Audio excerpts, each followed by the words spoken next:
Afaliana ho ahy ny miarabantsika AFAFI-FET manerana ny nosy amin'ity androany ity. Ity volana aogositra ity no amaranantsika ny vavaka Hasiviam-bolana izay anamariantsika manokana ny fankalazana ny taonjobily fa 100 taona ny orenan'ny FET teto Madagasikara. Kana dia tsy ho tanterahina any Antsiranana amin'ity volana ity aza ny kongresy izay nokasaintsika hanehoana ny fiombonana amin'izao fankalazana ny 100 taona izao, dia ho tohizintsika kosa ny fiombonam-po mampanahy amin'ny alalan'ny vavaka ataontsika. Koa eto ary dia manentana antsika iombom-bavaka, itombon-tsaina, foa mampanahy iaraka ivavaka anatanteraka ny siamarana izao vavaka Hasiviam-bolana izao sika. Ny dingana faha-9 ao amin'ny lalan'ny fo no loha-hevitra manentana antsika amin'ity volana faha-9 ity. Tambazotra-pihavahan'ny Papa maneran-tany iraka ho antsika araka ny filan'ny zanak'olombelona sy ny iraka totosain'ny Eglizy. Izany no maniraka antsika ho vavolombelona sy ho endriky Kristy any amin'ny sehatra misy antsika rehetra any. Fa dia manentana antsika iray fo mampanahy. Dia izao vavaka iarahantsika manantanteraka izao dia tohizintsika isan'andro fa tsy hoe amin'ity andro anio ity fotsiny akory, fa izao no natao dia mba hiarahantsika mientana hiombonantsika fo mampanahy. Fa dia samia ary mahireza.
amin'ny anaran'ny Ray sy ny Zanaka sy ny Fanahy Masina.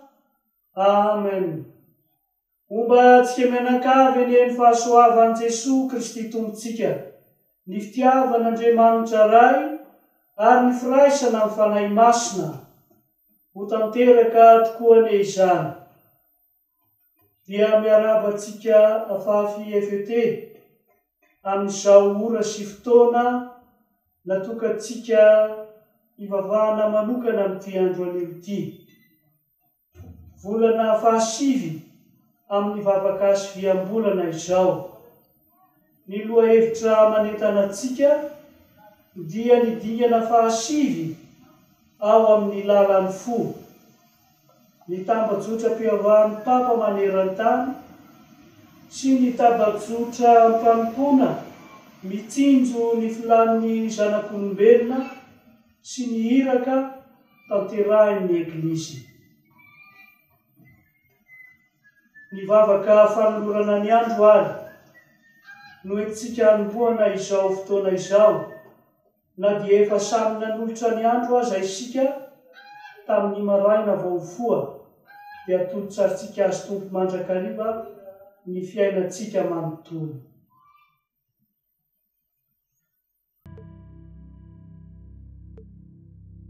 Ry Andriamanitra Ray be fitiavanao, atolotra anao ao am-pony Jesosy zanakao, miaraka amin'ny an'ny olombelona rehetra, entany ny Fanahy Masina, ombany fomadion Maria, ao amin'ny fiangonana, ny fivavahako, ny asako, ny hafaliako sy ny fijaliako rehetra anio, ho fanonerana ny fahotako sy ho fangatahana ny zavatra rehetra, anoloran'i Jesosy ny tenany eo ambony hôtely, ary ny anolorako azy indrindra amin'ity volana ity, dia ho an'ireo rehetra miasa sy mivelona amin'ny ranomasina, anisan'izany ny tatsambo, ny mpanjony sy ny fianakaviany.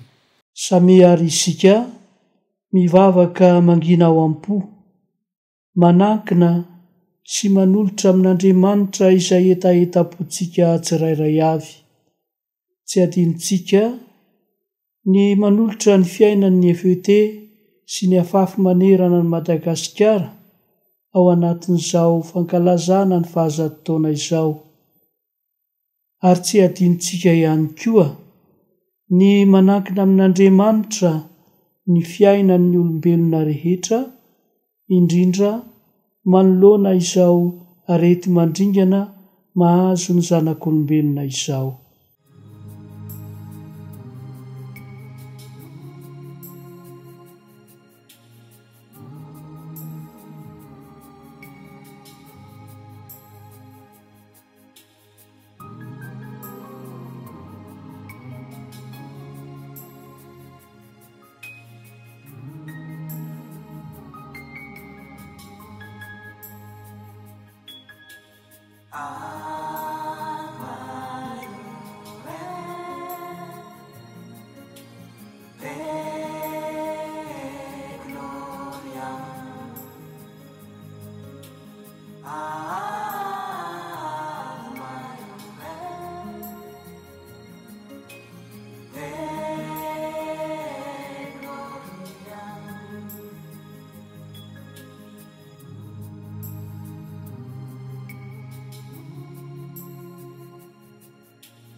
tambajotra mpivavahana maneran-tany sy tambajotra mpanompoana mitsinjo ny filany taranak'olombelona. Ny aina ny fivavahana dia tambajotra mpivavahana maneran-tany andraisana ny tanana ireo fanamby hatrehin'ny taranak'olombelona sy ny asany rahana ny Eglizy. Hitantsika ao amin'ireo fangatahana isam-bolana ampanaovin'ny Papa ireo fanamby ireo.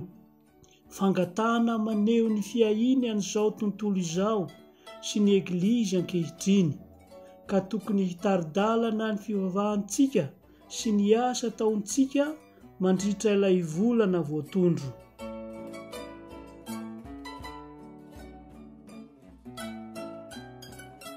Ity tambajotra ity dia hikambanan'ireo izay vonina hiara-miasa amin'ny fanatotosana ny asa nanirana ny Kristy nitsangako velona eo anivony toe-javatra iainany sy ny sehampiainany avy. Ny antso ho amin'ny fanatotosana ny iraka no afo mahatonga antsika ho apôstôly. Ny iray navy ao am-pony iray mba ho tonga ao amin'ny fon'izao tontolo izao.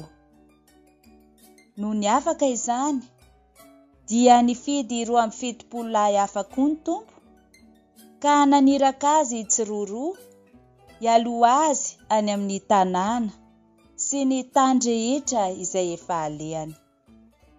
Lioka 10:1.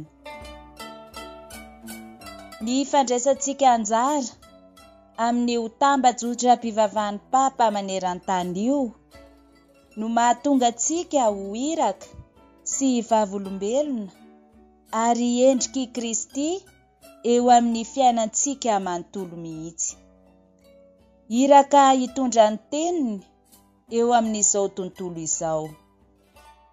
Ho aminareo anie ny fiadanana tahaka ny nandrahandraiko ahy no anirahako anareo koa. Joany 20:1-20. Asaina ao amin'io tambazotra io voalohany indrindra ny katolika rehetra avy amin'ny firenena sy kolotsaina samihafa, avy amina fianakaviana sy fikambanana masina samihafa, miasa ho fitandronan'ny firaisan'ny Eglizy ao amin'ny areny sy ny mampiavaka azy ny tambajotra mpivavahan'ny Papa maneran-tany. Ary ianareo koa dia mirafety eo amboniny toy ny vato velona mba hitsangana ho tempoly ara-panahy, ho mpisorona masina ka hanolotra ny fanatim-panahy ankasitran'Andriamanitra amin'ny alalan'i Jesosy Kristy. Taratasy voalohany Masindapiera 2:5. Asaina handray anjara ao amin'io tambazotra io ihany koa araka ny fomba manokana ny hafa. Ireo fanamby voatanisa amin'ny fangatahana mpanaovin'ny Papa dia mitarika antsika hiara-miasa amin'ireo kristianina hafa sy amin'ireo olona fatra-pikatsaka fiadanana sy firalahiana eo anivon'izao tontolo izao.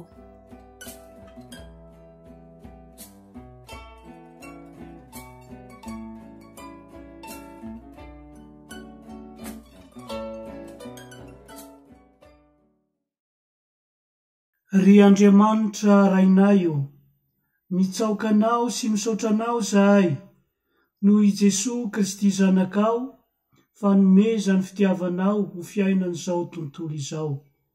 Mba tompazomaso izahay zanakao mankalaza ao anatin'ny hafaliana sy fanantenana ary fitiavana ny fahazato taona ny orena ny fivondronana eukastika ny tanora teto amin'ny nosinay. Fahasoavana maro sesehena tokoa no narotsaka ho an'ny Eglizinao eto Madagasikara tamin'ny fiorenana sy fijoroan'ny AFAFI-FET nandritra izay taona maro izay. Eveka, rehetra sy religiozy maro ary lahika tsy tambo isaina ankehitriny no mandray andraikitra sy tsara sitrapo. Nantsoinao sy nifidinao mpiara-miasa ao amin'ny tanimbôlobokao.